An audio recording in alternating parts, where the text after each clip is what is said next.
சுந்தரம் சுந்தரம் எங்களை விட்டுட்டு போயிட்டியடா. ஐயோ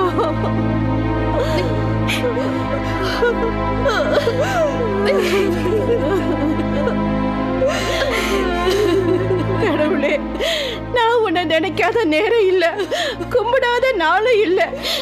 கடைசியில என் தாலிக்கு இப்படி ஒரு சோதனையை கொண்டு வந்து சேர்த்துட்டியே. நான் என்ன பாவம் பண்ணேன்? இதோ அதோன்னு இழுத்துக்கிட்டு இருந்த அந்த பேயோட ஆட்டம் என்னோட மொத்த குடும்பத்தையும் இப்படி பாழடிச்சிருச்சு. கடவுளே, நான் என்ன பாவம் பண்ணேன்? என்ன பாவம் பண்ணேன்? ஐயோ, இந்த கன்றாவி எல்லாம் பார்க்கவா நான் இன்னும் உயிரோட இருக்கேன்? செத்து தொலைய கூடாதா? பாட்டி, இப்படி எல்லாம் நடக்கும் சத்தியமா எனக்கு தெரியாது பாட்டி. நான் தப்பு பண்ணிட்டேன் பாட்டி, என்ன மன்னிச்சிருங்க, என்ன மன்னிச்சிருங்க. ஐயோ தெய்வமே, இப்படி பண்ணிட்டியே.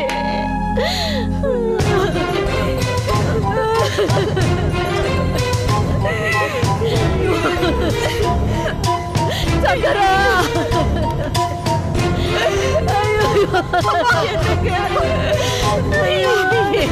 அப்பா, ஏங்க இப்படி ஒரு காரியத்தை பண்ணீங்க? என்ன மன்னிச்சிருங்கப்பா, என்ன மன்னிச்சிருங்க.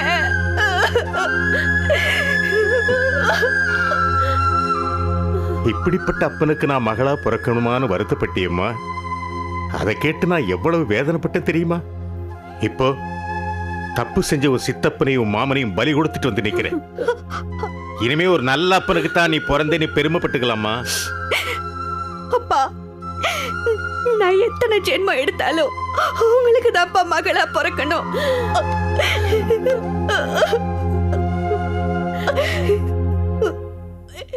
அம்மா, அவங்க 2 பேரும் மட்டும் இல்லம்மா, தேன்மொழி செஞ்ச எல்லா கொலைக்கும் தான் தானு பொறுப்பேற்றுட்டு ஐயா நிக்கிறாருமா. ஐயோ கடவுளே, இது என்னங்க கொடுமை? எதுக்காக வீண் பழி எல்லாத்தையும் உங்க தலையில போட்டுக்கிட்டீங்க? என்னடா இதெல்லாம்? ஏப்பா இப்படி பண்ணீங்க?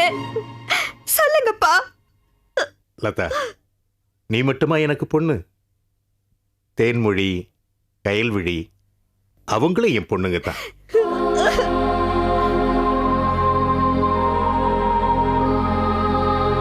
நீ நிம்மதியாயிட்ட, கயல்விழி சாந்தி ஆயிட்டா.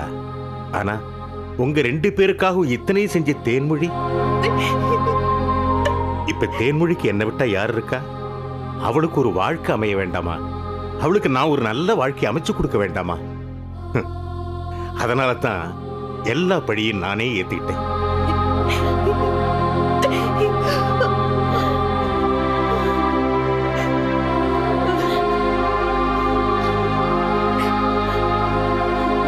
கடவுளே, இப்படிப்பட்ட ஒரு நல்ல மனசையா நான் நோக்கடிச்சேன். அப்பா, என்ன மன்னிச்சிருங்கப்பா, மன்னிச்சிருங்கப்பா. சங்கரா, உள்ள இருந்தா என்ன, வெளியே இருந்தா என்ன? நீ உத்தமண்டா, ஏன் புள்ளடா. போடா போ.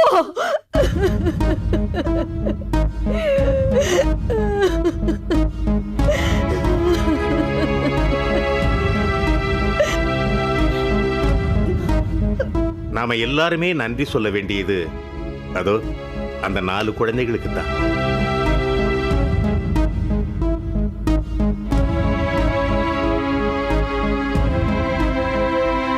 கௌதம், கௌரி, சந்தியா, பாலு, இந்த 4 பேர் மட்டும் இந்த ஊருக்கு வராம இருந்திருந்தா கயல்விழி சாவோட மறுபக்கம் எனக்கு தெரியாமலே போயிருக்கும்.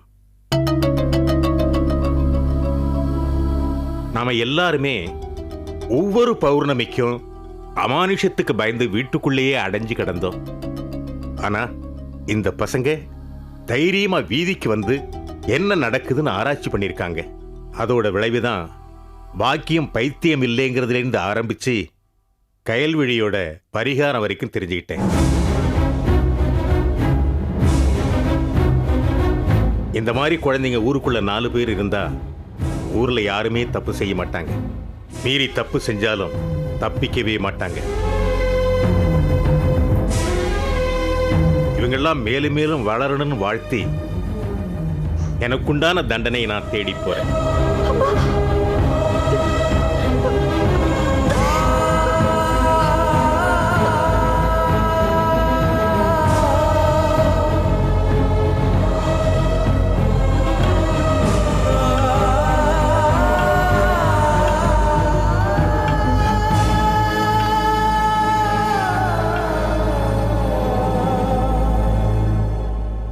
தேன்மொழி, கயல்விழி உன் மூலமா செய்ய சொன்ன பரிகாரத்தை நான் செஞ்சு முடிச்சிட்டம்மா.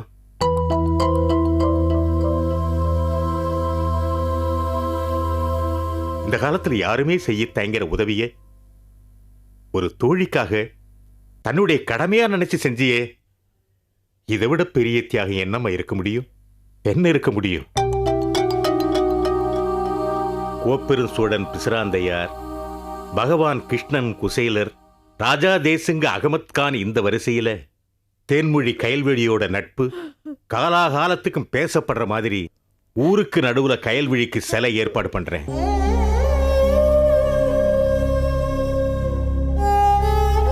எல்லாம் முடிஞ்சு போச்சு தேன்மொழி. இனிமேல் நீங்க காட்டுக்குள்ள இருக்க வேண்டாம், ஊருக்குள்ள வந்துருங்க. உனக்குன்னு ஒரு வாழ்க்கையை நீ அமைச்சுக்க.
முக்கால் மணி நேரமா காத்துக்கிட்டு இருக்கேன். என்ன போய் உண்மையான காதலோட வரலன்னு சொல்ற? அது ஏதோ ஒரு வேகத்துல சொல்லிட்டேன், மனசுல எதுவும் வச்சுக்காதீங்க. ஆமா, ஏன் ஒரு மாதிரியா இருக்கீங்க? உடம்பும் சரியில்லை, மனசும் ஒரு நிலையில இல்ல. காலேஜுக்கும் போல, வீட்டுல வேற அம்மா புலம்பிட்டு இருப்பாங்க. எனக்கு என்ன பண்றதுன்னே புரியல. ஏன் எதுவா இருந்தாலும் என்கிட்ட சொல்லக்கூடாதா? சொன்னா என்ன பண்ணுவேன்? எனக்கு நடந்ததெல்லாம் மைதிலி கிட்ட சொன்னா அவ தாங்கிக்குவாளா? அதெல்லாம் புரிஞ்சுக்குவாளா? எதுக்கு சொல்லவே வேண்டாம். நான் உன்னை பார்க்க வந்தது மன நிம்மதிக்காக. உன் கூட பேசிட்டு இருந்தா எல்லா கவலையும் மறந்துடுவேன் தான் வந்தேன். இப்ப கூட ஏன் பிரிச்சு பேசுறீங்க? நான் உங்களுக்கு உதவி செய்ய மாட்டேனா? என்ன ஒண்ணும் தெரியாதவன் நினைச்சீங்களா? எனக்கு எல்லா விஷயமும் தெரியும். அப்படி என்ன விஷயத்தை கண்டுபிடிச்சிட்ட? என்கிட்ட மறைக்காம சொல்லுங்க. ஏன் கொஞ்ச நாளா மூசா வீட்டுல தங்கியிருக்கீங்க?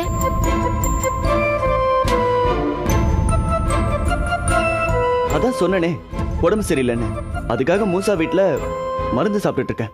உங்க உடம்புக்கு என்னன்னு என்கிட்ட சொல்லக்கூடாதா? ஏன் அதெல்லாம் தெரிஞ்சாதான் என் கூட பேசுவீங்களோ? நாளைக்கு நான் உங்க மனைவி ஆக போறவன். எனக்கு உங்க உடம்புக்கு என்ன ஆச்சுன்னு தெரிஞ்சுக்கிற உரிமை கூட இல்லையா? அத மத்தவங்க சொல்லிதான் நான் தெரிஞ்சுக்கணுமா? இத உனக்கு சொன்னது யாரு? அந்த இன்னொருத்தர் யாருன்னு கேக்குறான்ல, அவங்களும் மூசா வீட்டுல தங்கி இருக்கிறவங்க தான். தாராவா? அவ சொல்லி தெரிஞ்சுக்க வேண்டிய நிலைமையில நான் இருக்கேன். இத பாரு மைதிலி, நீ இன்னும் எனக்கு மனைவி ஆகல, தெரியுதா? ஓவரா உரிமை எடுத்துக்கிட்டு என்ன டார்ச்சர் பண்ணாத. என்ன பத்தின எல்லா விஷயத்தையும் ஒண்ணுன்னா உங்ககிட்ட சொல்லிட்டு இருக்கணும்னு அவசியம் இல்ல. புரிஞ்சு போச்சு, எனக்கு எல்லாமே புரிஞ்சு போச்சு. கொஞ்ச நெஞ்ச ஒட்டி இருந்த நம்பிக்கையும் இப்ப நீங்க சொன்னீங்கல்ல, அத கேட்டதும் மொத்தமா முடிஞ்சு போச்சு. இனிமே இந்த மைத்திலி உங்களுக்கு தேவையில்லை, நான் போறேன். போ, அப்படியே போ. தொல்லை விட்டது நான் நிம்மதியா இருப்பேன். போ. ஆண்டவா, இவளுக்கு எப்பதான் புரிய வைக்க போறனோ தெரியலையே.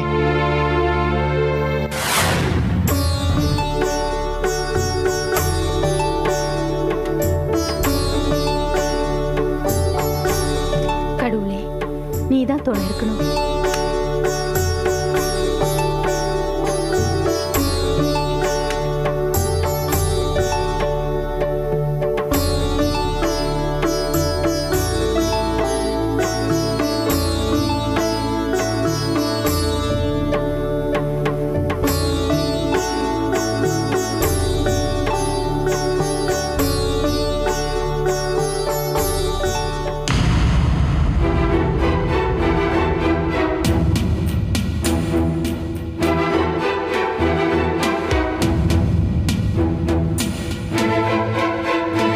நெல்லடி,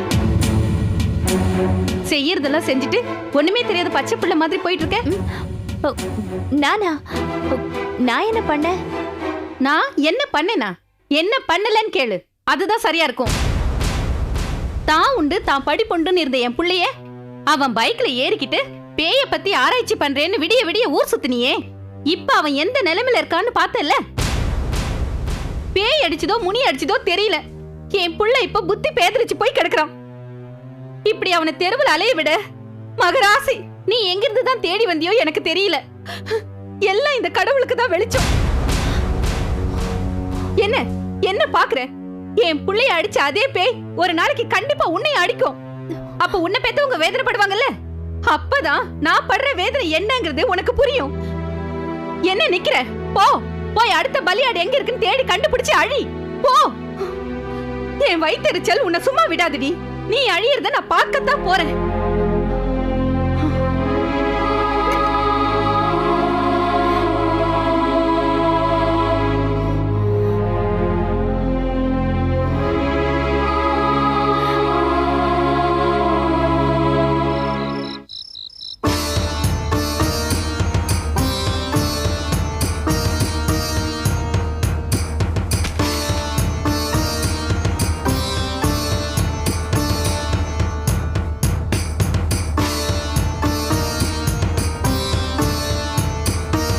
அம்மா மலையாள பகவதி தாயே, மலைவாழும் வனபத்ரகாளி, நீலி சூளி, நின் அருள் வேண்டும் பக்தனுக்கு காலை முதல் கெட்ட சகுனங்களாகவே காட்டுகின்றாயே, அது ஏன்?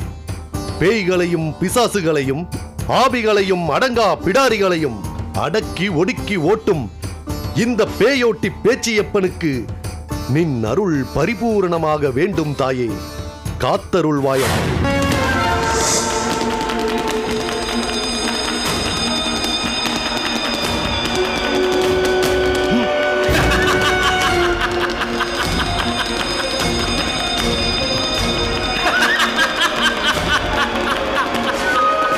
யார் நீ? யார் நீ? பேய்களோடு வாழும் பேயூட்டியே, என்னை உனக்கு தெரியவில்லையா? இல்லை இல்லை, யார் யார் நீ? சொல்லு. ரத்த கோட்டேர் என தலைவன் ஒஹாம்போ. என்ன யோசிக்கிறாய்? பூமியை என் இன வாசஸ்தலமாக்கும் புரட்சிகரமான லட்சியத்தோடு இங்கே வந்திருப்பவன். மனிதர்களை கடித்து ரத்தம் குடித்து அவர்களை என் இனமாக்குவேன். நீ யாராக வேண்டுமானாலும் இருக்கலாம், எந்த நோக்கத்தோடு வேண்டுமானாலும் வந்திருக்கலாம். சாதாரண பேய்களையே விரட்டி அடிக்கும் நான் மனிதர்களை நீ துன்புறுத்துவதை ஒரு நாளும் ஏற்றுக்கொள்ள மாட்டேன். இப்போதே உன்னை அழித்து விடுகிறேன் பார்.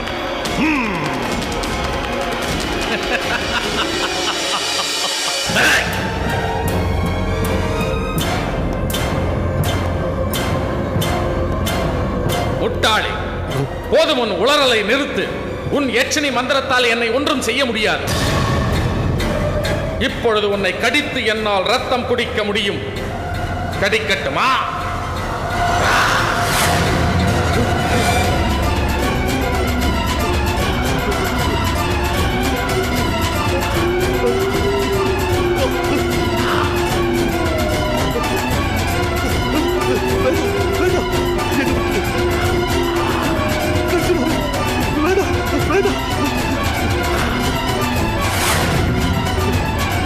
பேயோட்டியே, உன்னை கடிப்பது என் நோக்கமல்ல. ஆனால் என் சொல்லுக்கு நீ கட்டுப்பட வேண்டும். என்ன கட்டுப்படுகிறாயா? இல்லை. கட்டுப்படுகிறேன், கட்டுப்படுகிறேன். இது ஆரோக்கியமான முடிவு. நான் என்ன செய்ய வேண்டும்? லட்சிய வேட்கையோடும் இரத்த வெறியோடும் என் இனம் வளர்க்கும் கொள்கை பிடிப்போடும் இங்கே வந்த எனக்கு இங்கே பூதகுல இளவரசன் மூசா என்ற ஒரு கொடியன் புது எதிரியாக முளைத்திருக்கிறான். அவன் என் செயல்பாடுகளுக்கு தடையாக இருக்கிறான். என் லட்சியங்களுக்கு இடையூறு செய்கிறான். சூரிய வெளிச்சத்திலே வெளியே வர முடியாத எனக்கு அவன் தொடர்ந்து தொல்லைகள் கொடுக்கிறான். அவனை சமாளிக்க, அவனை அழிக்க பகல் பொழுதில் நான் உன்னை பயன்படுத்திக் கொள்ளப் போகிறேன். என்ன சொல்கிறாய்? உன்னையே என்னால் சமாளிக்க முடியவில்லை. அவனோ பூதகுல இளவரசன் என்கிறாய். அவனை என்னால் எதிர்த்து எப்படி அழிக்க முடியும்? முடியும். அதற்கான சக்திகளை நான் உனக்கு தருகிறேன். சக்திகளை நீ எனக்கு தருகிறாயா? ஆமாம். சொல்வதை சரியாக செய்தால் கூடவே சன்மானமும் தருகிறேன். என்ன புரியவில்லையா? புரியவில்லை.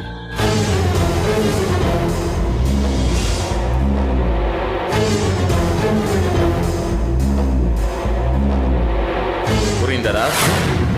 புரிகிறது. நாளை என்னை பாழடைந்த பங்களாவில் வந்து பார். வருவாயா? வருகிறேன், வருகிறேன். இதை நீ கண்ட கனவு என்று நினைத்து வராமல் இருந்து விட்டால் உன் கதை முடிந்துவிடும். ஜாக்கிரதை.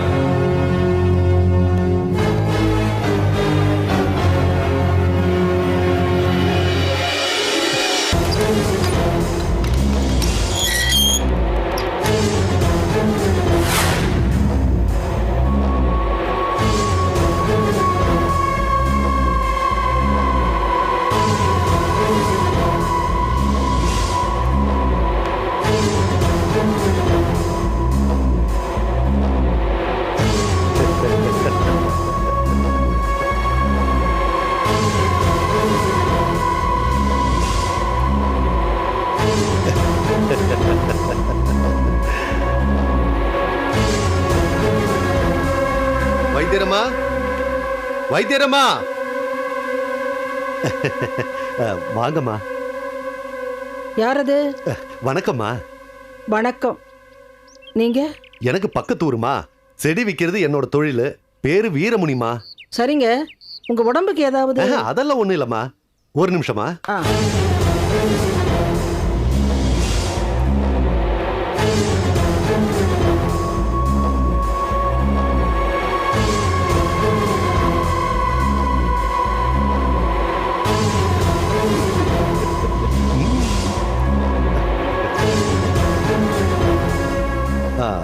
அம்மா, காட்டுக்குள்ள நான் பாடம் படிக்க போயிருந்த போது இந்த அபூர்வமான சுடர்மணி மூலிகை செடியை பார்த்தேன். அதான் கொண்டு வந்தேன்.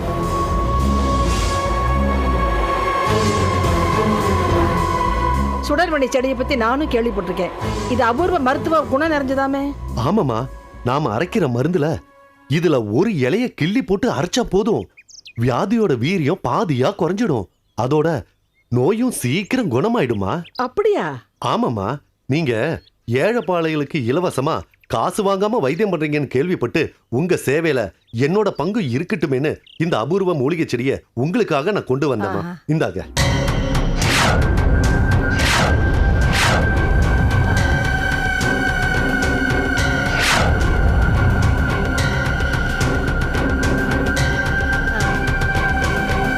உங்களை மாதிரி நல்ல மனசு உள்ளவங்க 4 பேர் உதவி செஞ்சாதான் எங்களை மாதிரி உள்ளவங்க இலவசமா வைத்தியம் பார்க்க முடியும். இதுல என்னமா இருக்கு? ஏதோ என்னால முடிஞ்ச ஒரு சின்ன உதவிமா. இன்னொரு விஷயம், இத வெயில்ல வச்சு வளர்க்க கூடாதுமா. வீட்டுக்குள்ளேயே நிழல்ல வச்சு வளர்க்கணும். அபூர்வ மறந்தாச்சே, வெளியே வச்சு வளர்ப்பனா? வீட்டுக்குள்ள பாதுகாப்பா வச்சு தான் வளர்ப்பேன். சரி, அப்ப நான் வரேம்மா. சரி, போயிட்டு வாங்க.